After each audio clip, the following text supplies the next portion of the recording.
Now, one thing that I can say is that I'm happy that I grew up in a two-parent household. I have my mother and my father in my life. I have siblings. Now, I'm not saying that each relationship is perfect or is on cloud nine, but I understand the importance of having that type of structure in your life where you do have both parents and where you do have other people you can engage with and actually learn how to do relationship, with.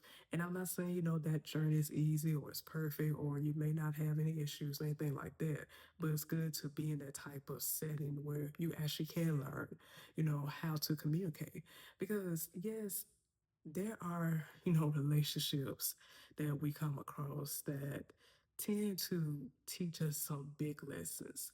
And even though we knew from the beginning, let's just be honest, that we shouldn't have had engaged in that friendship, we shouldn't had applied for that job, we shouldn't had engaged with that romantic relationship with that person, but we did. And we had to really learn some hard lessons from that. But although, some conversations, well, I'll say most of the conversations are, surrounding that area, which there's no issue, we still got to talk about having good relationships. Like, what does that look like? Like, what type of relationships that you need in your life?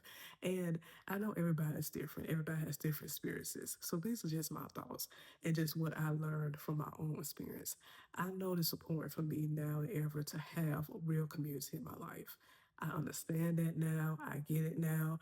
I think I was fighting against it at one point in my life because of how I was treated in the past by people, like especially when it came to work, when it came to, I guess trying to integrate in certain atmosphere, certain environment, and you still, be met with that rejection from people. And it does hurt. I'm not one of those people that just feel like nothing hurts me or nothing gets me down. That does hurt because I know genuinely inside of me, I do like connection. I really do.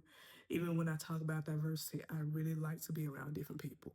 I just can't you know, I can't fathom being in a place where everybody there looks like me. I'm challenging myself to, go beyond that space. And even just go beyond living like me, being in a place where everybody had the same experience as me. It's good to be in a place where you have different experiences, experience different cultures. And it's okay if people have the same experience as I do. That's why I love sharing on here. But it's good to be exposed to different things so you won't feel like that the whole world is just drama, drama,